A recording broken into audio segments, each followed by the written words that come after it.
Кыргыз эл жомогу мүнүшкөр. Илгери 10 жаштагы мүнүшкөр бала байдын үйүнө мейманга барат. Бала бүркүттү көрүп таң калат. Бай буга эч ким тийбесин дейт. Бала бүркүт менен шыбырашып сүйлөшүп, аны байдын уулу көрүп калат. Эртең менен бүркүт балага өзү келип конуп, эл таң калат. Бай буну 2 жыл үйдө кармап баксаң, кызымды сага берем дейт. 2 жылдан кийин бала бүркүттү үйгө киргизип, соошун берип багат. Күндөр өтөт. Бала бүркүттү күндө карап бакканын белгилеп турат. Арадан 2 жыл өтүп, бала бүркүттү чыгаруугүн келет. Арадан 2 жыл өтүп, бала бүркүттү чыгарчу күн келет. Бүркүт балага ыраазы болуп асманга көтөрүлөт.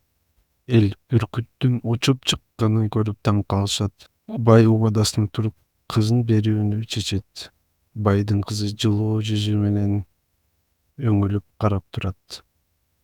Бүркүт асманга учуп кетип, эркиндикке чыгат. Акыл, чыдамкайлык жана мээрим жеңиш алып келди.